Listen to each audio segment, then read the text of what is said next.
Good morning, Harry. Are we good to go? Good. All right. Good morning, beautiful people. Welcome back to the second hour of Love Talk, LoveBabz, Love Talk. I'm Babz Rawls-Ivy. I'm delighted this morning to have Shiv.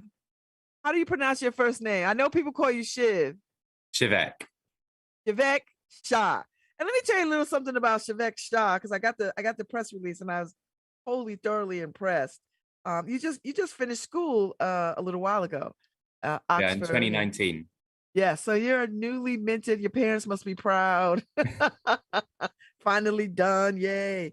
So you're here in New Haven because you are part of this partnership with the Yale, the Schwartzman Center, the Department of Classics, the Yale Center for Study of Race, Indigeneity, and Transnational Migration, and the Whitney Humanities Center in hosting Uprooting Medea.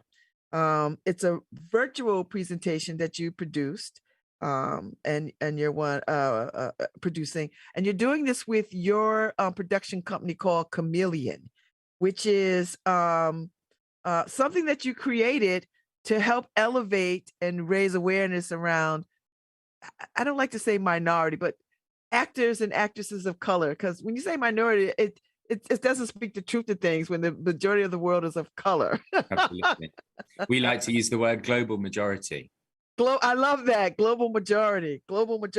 So you all are doing a reimagination of the Greek play Medea.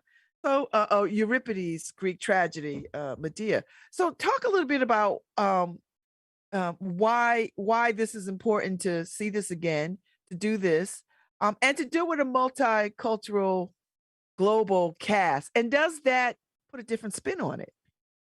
Absolutely. So when at Oxford, as you mentioned, Francesca Amelwood-Rivers, or Fran as we all call her, who's the co-writer of this whole thing, she actually came up with this idea back in Oxford to use Medea, use this ancient play, but to speak to these modern issues. And we were so interested in what it meant to use a play that sits within, this so-called Western canon, to use a play that has all of this importance because it's from antiquity, but actually like questioning what that actually meant.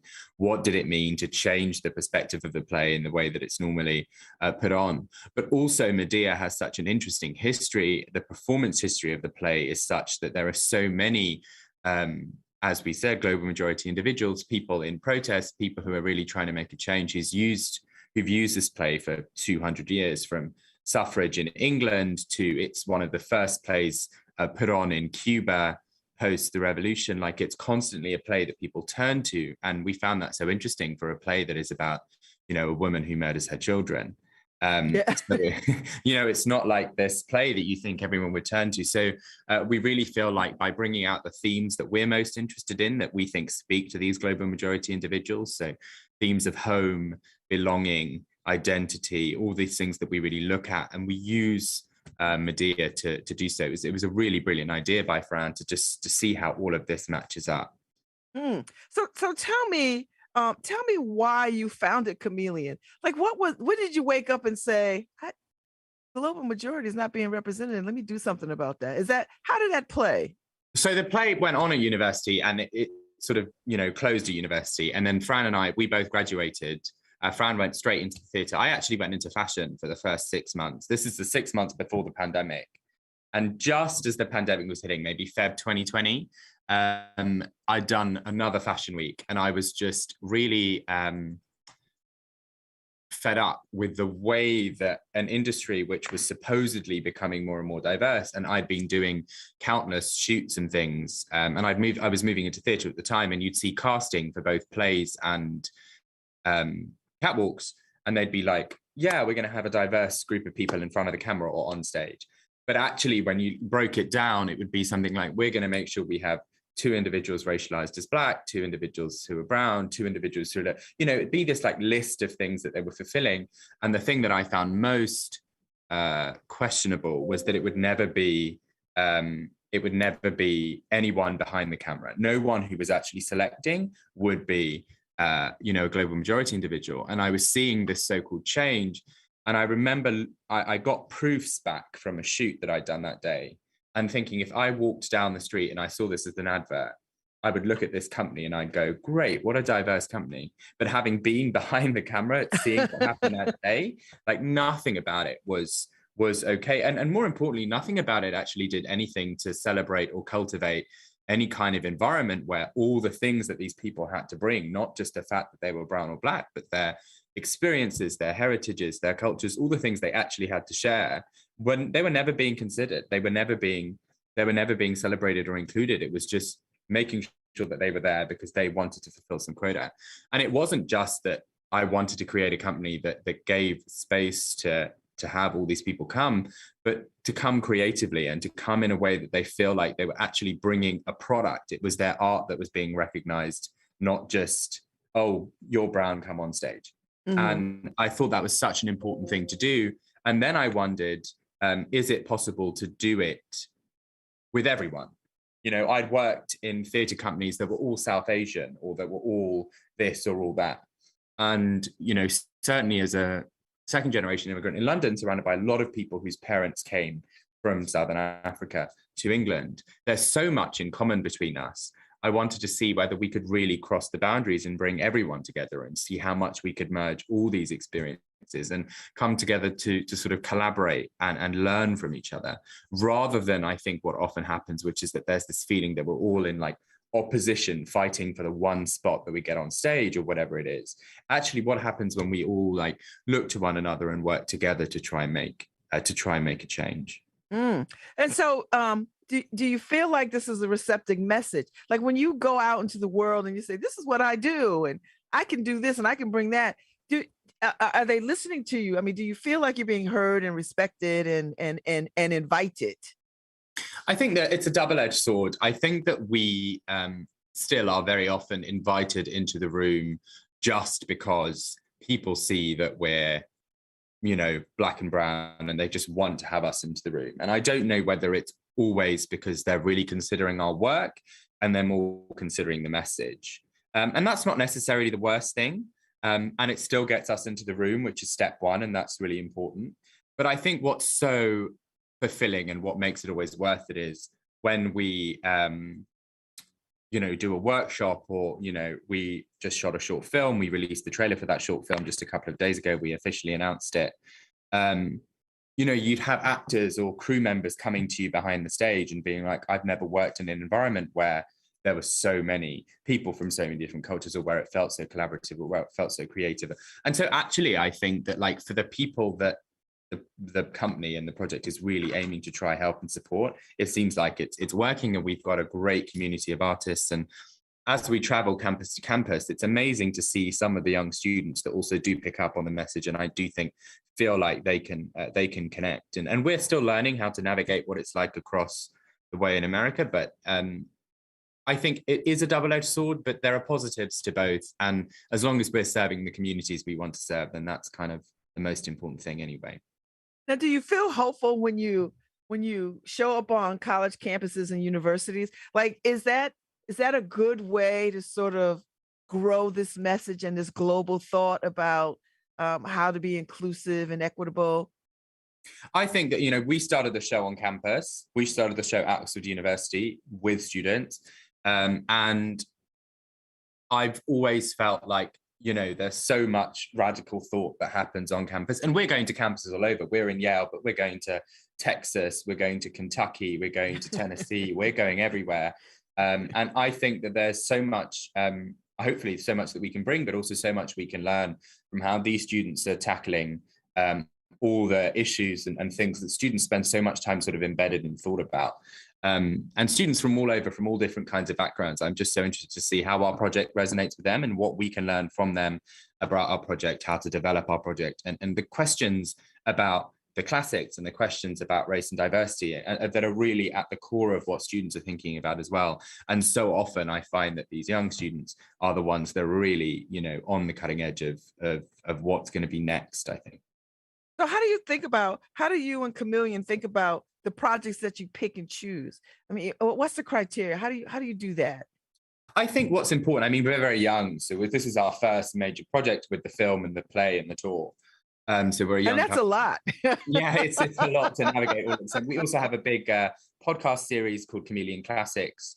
So we do have a lot of arms: the podcast, the film, the play, the tour. But it's all based around Medea. But I think what we try to do is ensure that while diversity is such a core part of what we do, we're always looking at the work and the art that's being created, and we're judging the artists on the merits that all other artists are judged on, which is the work good? Is it a story that we want to tell? Is it a story that speaks to our community? Is it a story that will resonate and serve the communities that we want to serve? And I think by constantly keeping that the core aspect, starting with the work, that doesn't mean that the work then doesn't need to have thought behind how it's reaching the communities and the responsibility it has to create more space for other people, but constantly trying to think about the value of the work, letting artists come with their art and not forcing them or making them come with some sort of other agenda. I think that's what we try to focus on, because so often I feel like we ask young artists of color to come with trauma or come with their history or come with something they have to share. And I want that to be at Khameleon, their product, their art, their talent, their poetry, their music, their acting. I think that's such an important environment to cultivate. And we find when you cultivate that environment, then all of this amazing creativity comes out. Some of that does include, the trauma, the history, the past, but it includes so many interesting and fresh perspectives that I think that's the aim when we look for work. It's to look for work that speaks to the great talent of these young creatives of color.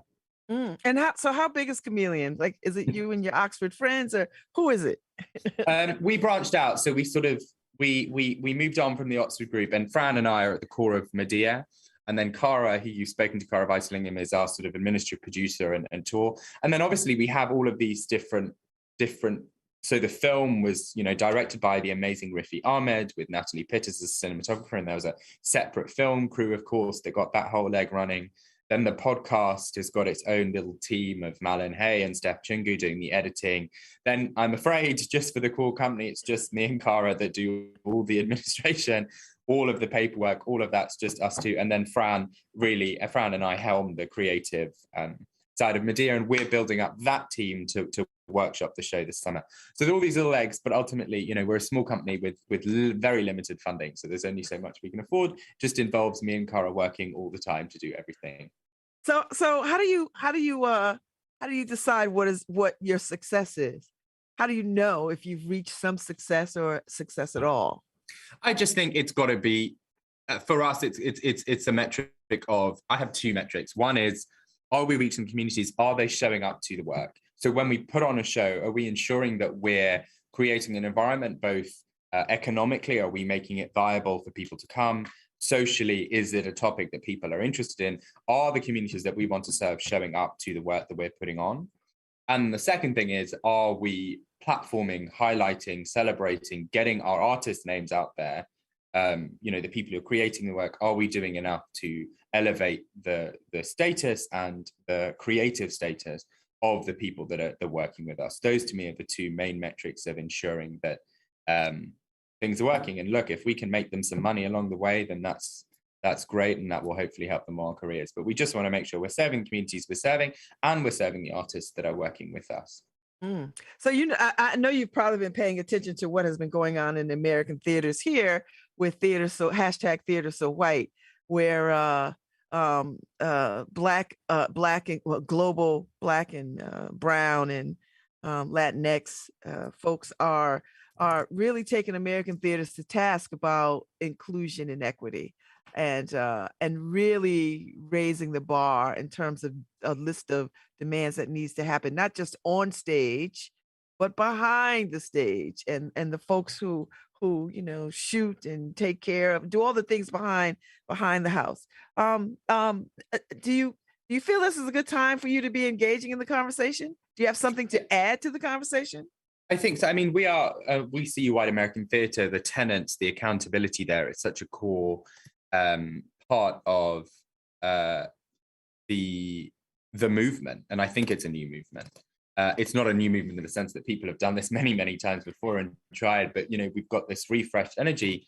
And I think that the place we fit in, and not to say that we're doing any better work than all of these incredible people, but to say that we what we're doing by trying to focus on one of their tenets, actually, which is creating a community, creating a collaborative community. And for us at Khameleon, a celebratory collaborative community.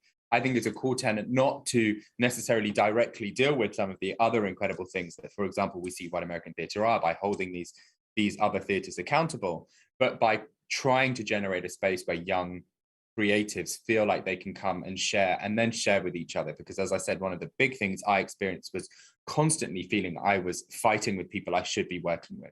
And so trying to create an environment for this next generation of artists, we work with lots of young artists where, they can come, they can grow and develop their work and develop their practice with each other, supporting each other. I think that's what's so key. And I think if we're adding anything, then that's what I would say we were adding to the conversation. Mm. So tonight, y'all are tonight's show. I believe it's tonight, right? Yeah, it's 4 today. Yes, 4:30, something like that. 4:30, yeah. Today. Yes, and I think maybe Harry could put up the link so people can sort of check it out. But it's going to be at the where's it going to be? No, it's going to be via Zoom, I'm afraid. Yes, by Zoom, so people can register. People can so zoom in, yeah. And zoom in. We're lucky enough to be in person, but for the large gathering of the presentation, we'll have to be via Zoom. Yes, and so I invite people to sort of to register so that they can check out this wonderful production. So Shiv, do you have any thoughts of going back to fashion? Have you left fashion? Or yeah, no, I think I have. I've been moving more towards film and more towards film and certainly theatre. Yeah, I think that was it feels honestly like a pre-pandemic, that whole world feels like a different lifetime, really, doesn't it? Yes. I understand when you say that. I understand that because I worked in entertainment, public relations many years ago, and it was quite illuminating. You know what I mean? To work with celebrities and I realized this is not what I want to be doing. I enjoyed my experience, but it's not what I wanted to be doing. So, all right. So you're gonna take this production on tour, and then what happens after that? When the last show's done? Yeah, I mean, what you mean by Medeiros? Well, still a long game for Medeiros. So we finished this tour. We workshop the show in London this summer. We then hopefully get a big theatre to agree to stage it. And then my dream is obviously to bring it back here and tour it around here. And then post that, we're looking for, we're just hoping we can stay on our feet even for that length of time, make sure we have the necessary funding and ability to even navigate that. But if there is a long game, then yeah, we're certainly on the look for our next film and for the next play that we're putting on collaboratively together. And I want to see if we can keep doing both. If we can keep both brands of the company running. We may need more than 2 people to do that, but let's see. How do you find the global talent? Do they find you? Do you do a cast search? How do you do this? We're lucky. Fran in particular is really plugged into the London community. Part of our partnerships and working with things like the Arts Council in England and big organizations like Taylor and Tamasha is trying to reach out across the country. And then I'm here to try and get our name out to 12 states and see whether we can't attract some people over here, getting our socials and things out as much as possible on this side to see whether we can attract people in. But we've been quite lucky so far. Every time we put out a commission or a call for work, people have come. And for the film, we had, Riffy, our director, did a great job in accumulating a massively diverse and very talented crew. So it's just about building the community. It's just about making sure you're reaching those people in the community, those heads in the community that know what they're doing, that are already plugged in, because of course we're sitting on, years and years worth of work of people who've done it for so long, who created those communities, and we're just trying to elevate them even more. So I think it's just making sure you know where you're situated within the community and hoping that social media, follow us on Instagram at Khameleon Productions and Twitter at Khameleon P, I think it is. Mm-hmm. It's just making sure that we're all plugged into as many communities as possible to try elevate and find those people. So when you do this today, I imagine there is a talkback component or a discussion. We're going into a panel, yeah. So we've got Christina Kraus from the Yale department, Professor Eric Glover from the from the drama department here, and then Juliet Chevalier, who's another thinker on Medea and an academic. We're all coming into a little panel discussion where, they'll all discuss their relevant ideas and experiences with the play, and we'll then go into, I think, a short Q&A. So hopefully it will be as interactive as it can be. Obviously, I know Zoom is tough to try stay engaged and be as interactive as possible, but we'll do our best to try, encourage conversation and interaction.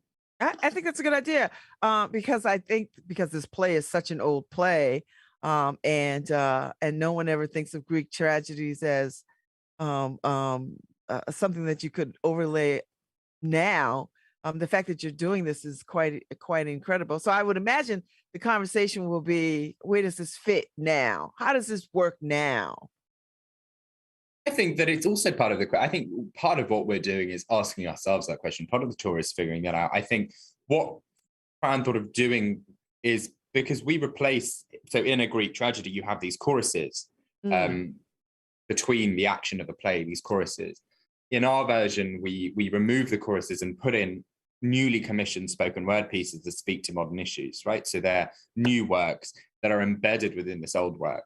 And I think that's sort of a metaphor for the whole ideology, which is how you can put a new work to these old works. Can we take this old work? Can we take this work with this weight behind it? And can we make it relevant? Can we make it new? Can we use the name power of that work to bring people in, but then, have these new commissions in there to speak to these modern issues? The answer could be no. I mean, that's what we're trying to figure out. But we think that's a great way to try and navigate it all. And we also think that we have as much of a right to these texts as anyone else does.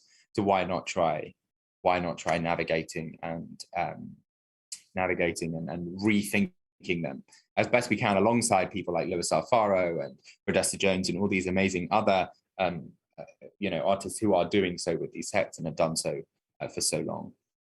So what do you love about this? What do you love about this work you're doing? About all the work that you're doing, all the things that you have your hands in right now. What do you love about it? I mean, we're so lucky that we've been given this platform and opportunity. I think the thing I love most is that, as much as it's a little bit crazy, I do love that we have this portfolio of film, theatre, podcasts, which is academic. It's called Khameleon Classics. It really looks at the legacy of the classics. And we have the normal crazy production work, and then this tour. I think we're so lucky to have this large platform of work. I will admit that it is exhausting. I just came off a job at Netflix where I'd be working 12 hours and then come home and work for another 6 hours to try and make Khameleon work. So in a dream world, we'd have some funding and be able to hire people to help. But actually, part of the joy, obviously, of starting a young company is just being able to get stuck into so much. And as you might be able to tell, pretty much say yes to most things. And we just try to generate work. And we're in that space where we can sort of just get away with like trying everything and putting our fingers in all the pies. And that is a privilege. And it is it's just fun. Oh, I am excited. I'm going to be tuned in. So before I let you go, does the arts have a place in talking about the political nature of the world and where we live? Can the arts do something about that, or with that, or should it?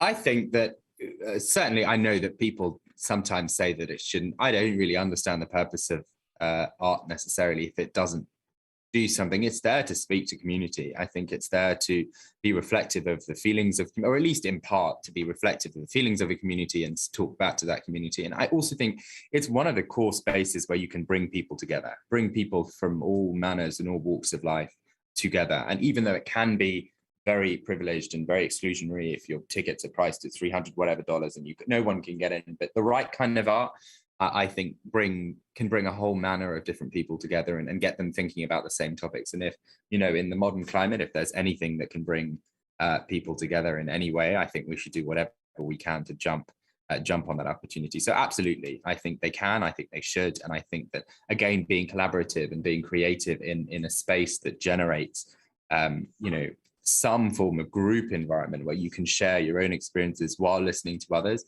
is got to be a key part of how we move forward from what can seem like such a polarized environment all the time. So before I let you go, tell me a favorite book or a favorite film or a favorite piece of music that has inspired you or moved you that you still sort of carry with you? There's a book I read during quarantine. It was recommended to me by a friend. It's called On Earth We're Briefly Gorgeous. It's by Ocean Vuong, and it's an incredible story. It's written as a letter to his mother. He writes as a Vietnamese immigrant. It just writes from a little boy and his growth as he grows up in America as this young Vietnamese immigrant, with his parents obviously having this horrible a legacy of war and the PTSD that's related to that. But it is such an intimate story. It's a story, for me at least, I read into it about fitting in, about difference, about how those differences can be overcome. It's very raw. He basically writes in poetry. I mean, he wrote a book of poetry beforehand, in fact, called Night Sky with Exit Wounds, that really puts the framework of really being a poet into this writing. But I read it cover to cover, and then I put it down and picked it straight back up again and read it cover to cover again. And I think I've gifted it about 26 times. I think I bought it 26 times to just give it away to everyone. Anyone who's like, I want a book to read, I say, read this. I think it's an absolute incredible book. And anyone who knows me, I do bring it up in conversation on a weekly basis. I mean, it's been a while. I mean, I studied English literature at Oxford, so I've read a few books. It's been a while since I really felt a book, I think, as much as I did that one. I think it's an incredible book. So yeah, anyone listening, please go read that. That's a great book. Oh, I'm going to go look for it. What's the name of it again? It's called On Earth We're Briefly Gorgeous. It's by Ocean Vuong. Oh, yes. Gorgeous cover as well. Great design. Okay, I'm going to go look for that. Well, I so enjoyed you. I so enjoyed this conversation. And I'm looking forward to the production this afternoon. I will be tuned in. And I wish you every success as you take this tour. Thank you so much. And thank you so much for having me today. It's my first interview, so I hope it went well. But thank you so much. It did. And I hope every interview goes well. Thank you so much. Thank you so much, Shiv. Good luck to you, my dear. See you. All right. Bye-bye. Okay, Harry. So if people want to tune in, here it is on the screen. It's going to, you can zoom in, click the button to register. It's open to the public. It's from 4:30 to 5:50. And I think people will enjoy this very much. I enjoyed talking to him, and I'm looking forward to this. And I'm so glad that they made time in their schedule to fit him in today. So that's the word on the street today, Harry. We're doing a lot of talking. And I'm about to jump off, and I got about 6 minutes. I guess it was a good conversation. I appreciate Yale folks, Sportsman City Center, Natalie Judd for hooking us up. Good conversation, Harry. I'm gonna go find that book. No, although I can't buy any more books. Hey, you already broke it. I mean. Who sets the rules for you, Babz? See, that's why I can't mess with you, Harry. You just encourage me to just keep falling off the wagon. It's like, hey, you're already off the wagon. Stay on the ground. I'm gonna go look for that book. I'm not gonna buy it until my time to buy it, because I can't buy any books. Not sure if I just included you in my vacation calendar. Oh, when's your vacation? Well, there'll be one in between. I just put October 3rd to the 10th. Be back on the 11th. Okay. Well, your vacations are my vacations. That's what I'm saying. So just giving you enough time to plan for your vacation. I was like, what am I going to get into? Although that's not necessarily true, right? Because Paul wants me to get somebody up and trained, right? Train somebody for my vacation so that we don't miss Babz. Oh, okay. Well, whatever y'all work it out, baby. Whatever. I'll follow along. But might have the guy from LoveBabz, William Cotrina.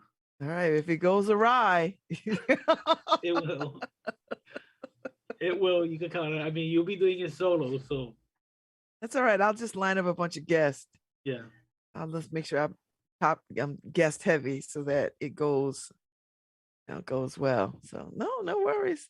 Listen, if I have to take vacation, it's not a hardship. I mean, I hate leaving my show, but in between then, I'm gonna take long weekends. Yeah. Yeah. No, October's far enough away that I might want the time. I actually look forward to your vacations because it paces me to take the time off, right? Like otherwise I would just keep working. Yeah, October is my anniversary month, so we usually try to do that. But with COVID the last few years, we haven't been able to do it. Our vacations or our anniversary celebration got interrupted 2 years in a row. Yeah, I feel you. And this time we actually scheduled it, but we have the time. Hopefully, there's not another variant. Ugh. Da, da, da, da, da, da, da. All right. Well, I guess we're gonna wrap this up. Thank you, Shiv Shah, for being such a great guest. I enjoyed that conversation. Thank you to Courtney for bringing us the word on the street, a double whammy. She gave us two for one. She got one guy that was in two separate community things, a fire and a protest. There you go. There you go. I mean, that's the word, not just on the street. I mean, that's the word of the last 3 years, right? Protest. Yeah. Yeah. Everybody got protest. So I'm with it. So, all right, we're gonna get up out of here because I know you got other stuff you gotta do. And it's been a ball. It's Monday. I'm back tomorrow with I think Ina Williams from Yale. She's my guest tomorrow at 10:15. So I'll send you all that info. All right, Harry. This spell is for Breonna Taylor. This spell is for Breonna Taylor. This spell is for George Floyd. This spell is for George Floyd. This spell is for Villanueva. This spell is for Villanueva. This spell is for Freddie Gray. This spell is for Freddie Gray.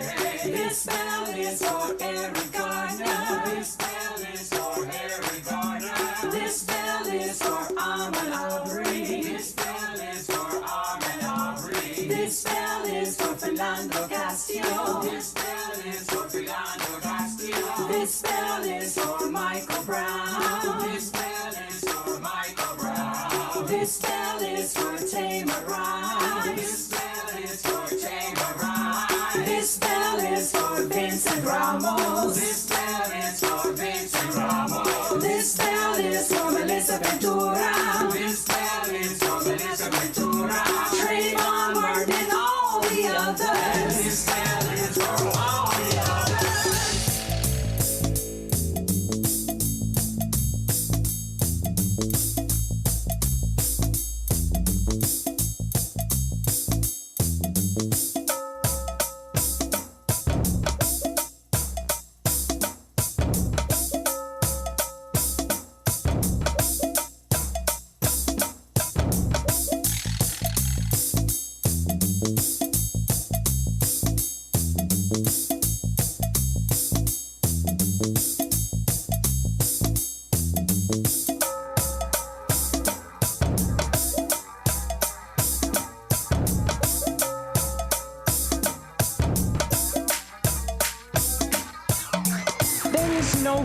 More powerful than our people. As we rise to greatness, to some we're lethal. Melanin of blacks, browns, yellows, and reds.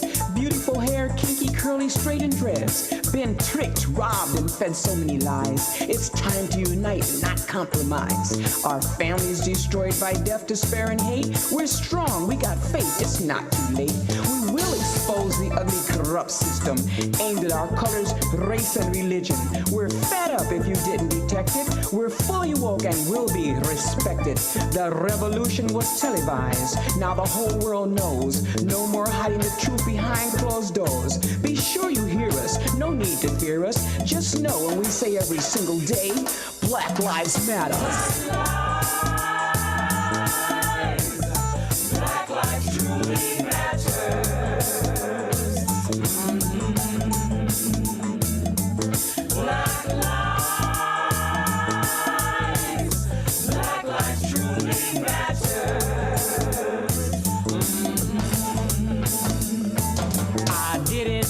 the sheriff, but the sheriff shot at me. I didn't shoot the deputy, as the world watched they could see. Systematic racism, I don't care if you wear blue. I said systematic racism, soon you will be through.